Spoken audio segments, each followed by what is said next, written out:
How to stop parents from ruining mental health. I'm an 18-year-old attending college with a job, and I still live at home to save money. Most days, I'm in a good mood until I encounter my parents. They just make everything worse for me. If I show a slight change in my demeanor, they'll ask me why I'm so mad in the most condescending tone instead of being concerned. Additionally, they're constantly ignoring me, and once I even said love you to my dad multiple times, and just because we had a small disagreement. Before, he didn't say it back and I went up to my room crying. He didn't apologize or anything. He also never shows interest in me as a person, and only talks about himself. My mom gets mad at me for the smallest things and constantly wants to be alone, and always seems to be annoyed by my presence. On top of this, I have a little sister in middle school and she is always in a bad mood. I feel like I don't have family at this point. Any tips for blocking them out?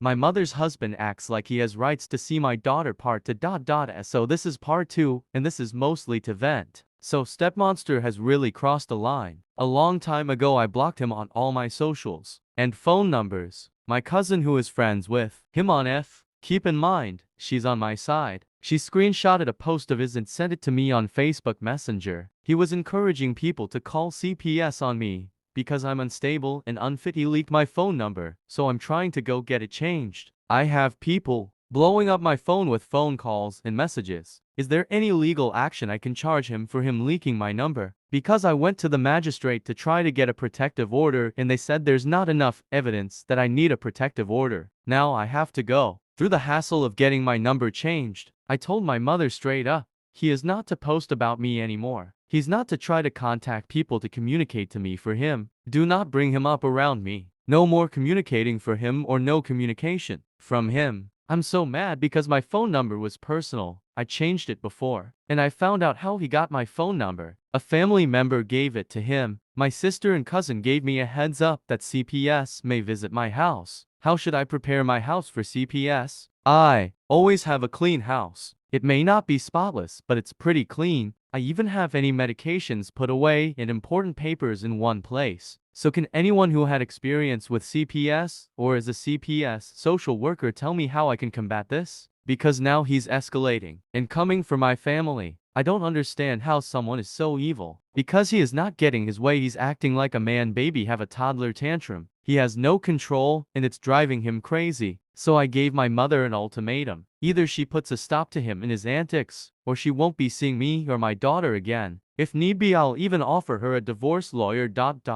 So I told her to put a stop to him or suffer the consequences. My stepdad is such an entitled narcissist. I despise him. I'll update on my mother's choice because she hasn't made one yet. I gave her a deadline of 24 hours to make a decision. I'm not playing game anymore. You mess with me and my family, you'll get the horns. Mess with the bull, you get the horns. Aida for saying I don't want to attend the party. I am a part-time baker. I just started my business and I have a few orders. Recently my fiance's niece, let's call her B, asked me bake a cake for her 16th birthday and told me that she would pay for it out of pocket. I agreed and reviewed my price so that she only pays for half of it, and the money that she will give me I will add and buy her a gift. I informed my mill and she came to buy the ingredients with me. Note that all my business earning goes toward my university fees. Yesterday night she called my fiance and is ranting about how she is tired and started telling about how long she waited in that bakery so that she can do a deposit for B's birthday party. My fiance asked her what does she mean, as I was supposed to bake her cake, and she responded that she is cooking for the party and will need help and expected me to help her out and that she doesn't like way of baking. I told her that she should have at least told me that before I buy the ingredients and asked if she will be paying me to help her. She simply said no and that it won't be necessary as I will just be helping and that I will be eating for free at the birthday. I told her that I won't be attending the party and that if my fiance wants to he is free to go. Now his family is calling and telling me that I'm in awe and should consider the feelings of B and not my own. My parents, mostly father, act like I owe them everything. First off, I'll start by saying I am 16 turning 17. My parents have always treated me like shit. My mother was the least of it. My dad has physically and mentally abused me. I've always been the least liked child but was praised when I was younger because I was classified a smart kid. My mother just mentally abuses me and makes my trauma seem less than hers because I don't remember my first assailant. She has her trauma, I understand, but she tells anyone she can about everyone else's trauma or will talk down about it. I also figured out how to provide myself with basic necessities. I have since I was 10. I recently just got a new, more stable job. I make 15 her, so it's perfect for me seeing as I don't have my own place yet. I have decided that since my paychecks are so much, I would put half in savings and leave me half to spend on my necessities and wants. My mother doesn't really like asking me for money, but over-exaggerates how much she needs or when she needs it. She will complain about being out of gas when she has half a tank. My dad, however, makes it to where we are dirt poor because he needs his weed, cigarettes, has to eat out every day, etc. He won't stop asking me for money. I need cigarettes, I need to eat, I need popular soda. I had over 300 in savings and now only have 109. It's been a week. I've given 50 for gas to my mom, which I'm not really complaining about.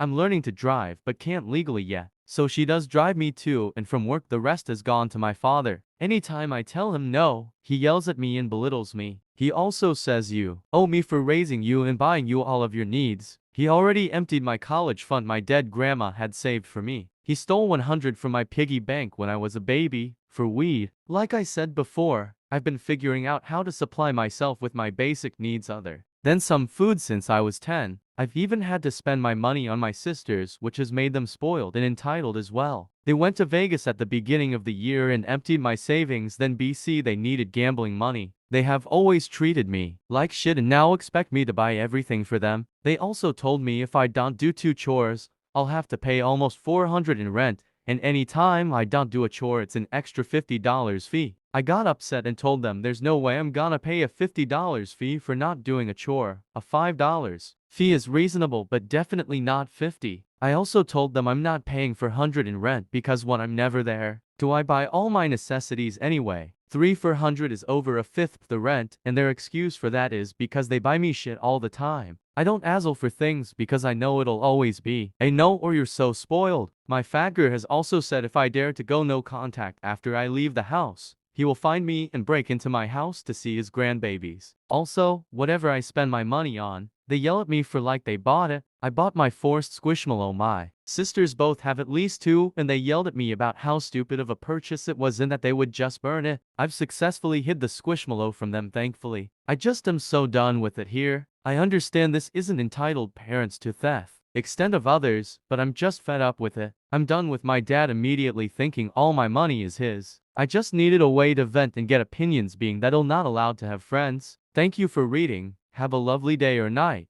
Controlling and bullying. The original post was extremely long, so I decided to condense it as best as I could. I am a male in my 30s, diagnosed with PTSD, an anxiety disorder, and severe hypertension which I must take medicine for. I am actively looking for work. I have a completely clean record, and I am sober after a previous history of both drug and alcohol addiction. This is due to a support network of about 5 really close friends. I love them, and they're great. 2 of them regularly come over or sometimes stay the night. On weekends after we have movie nights, I signed a housing agreement contract stating very specific rules. I pay rent, my phone bill, my gas, my cigarettes, etc. However, the rules seemingly change on a day-to-day basis. What was once a very fair agreement has turned into something used for malicious control. And to top that off, I deal with bullying from my dad on a regular basis. My dad, imagine good cop or bad cop, but it's the same guy, and he especially enjoys bullying me in front of my female friends. It's especially bad when I'm dating because he will wait until they leave to bully me. And then when they come back he talks politics, religion, and social values with them immediately to chase them away. Recently he has taken to inviting my female friends to his own Bible study. Meanwhile he's calling me a little girl, a pussy, a dick, lazy, entitled, selfish, cruel to the household dogs I would never be. They're my babies. Tells me I'm pissing away my own money on gas, which is necessary to do my job. Last time my friend was over he was implying I was gay, and played it off like a joke, when in fact that is something that I've been consistently and regularly asked for several years. It isn't a joke, it's to humiliate me. My mom, she takes his side in nearly all issues, from getting kicked out if I apply for food stamps, to berating me for using state health insurance, because I'm ruining their lives by taking their hard-earned tax dollars. She doesn't work, She has nearly never had a job for more than a few months at a time. She is highly discouraging and extremely emotionally volatile, just like my dad. Both of them ruined the job I previously had by forcibly inserting me into a psych ward while I was eating dinner at the table trying to discuss something they didn't want to hear. So they called the cops and told them I was crazy and possibly a danger to myself and others, and they forced me into a mental ward. I lost my job during that time, obviously, until I got out. Ruined to long-term relationships for me. Behind both of the backs of the girls I dated separately by using manipulation, gaslighting, and tactics which made them believe I was either psychotic when I brought up being abused, or worse, appear as immature by downplaying or denying everything they do in front of them, and making them believe it was a joke because they're supposedly upstanding law-abiding model Christians fighting for my sobriety. Don't worry, they make me feel better by telling me the girls I dated never loved me, and that they were just lying to me in order to get their money or stuff when they die via marriage. Hint, they don't have any money. Recently, my friends do not have their own houses. We are poor people like barely surviving in a wealthy area. Think to 400 apartment is cheap. All of us rent rooms in different houses. My parents have decided I am no longer able to invite my friends over. 2 of them were banned from my house, for no fault of their own, for startling my dog. 2 are welcome to quickly visit. 1 is a hit or miss because my parents hate LGBTQ people and they don't like her company because she didn't want to socialize with them. Weird, right? It's almost like I have her a heads up. This has caused a serious problem in my life because now I don't have the ability to do what I normally do every weekend. For the last 2 years, there is no support network. We all help each other. They stay at different times, usually in my room, with me, even on separate furniture. When they're not around, I get bullied hard sometimes, or manipulated, or forced to listen to, at worst for straight hours of political banter about how I'm failing everything and I'm a societal leech, and my friends are good people but don't have my best interests at heart, and I need to be a Christian and have Christian values. I have nowhere to turn, nowhere to go. Every bit of money I make is spent, and when I do land one of these next jobs, the rent goes up, in order to keep me here as a sort of servant they can use as an emotional punching bag. They've done that since I was in my early 20s. It's a sliding scale, but the scale moves up, so I can't save money. In the future, me and a friend are trying to find a place to live together, and we hope it's as soon as possible. But in the meantime, I have no support network, no way of being platonically intimate, or any way of doing the only thing that makes me happy, which is being close to my friends who are also struggling. I don't know what to do. I do not want to relapse, but this type of pain doesn't go away. I am psychologically tormented, an anxious panicking wreck, and completely heartbroken. I do not want to relapse, but this is why I started using hard drugs in high school, and now that I don't have anyone watching me that I can plainly see, I have every opportunity to stay alone and just go back to doing heroin.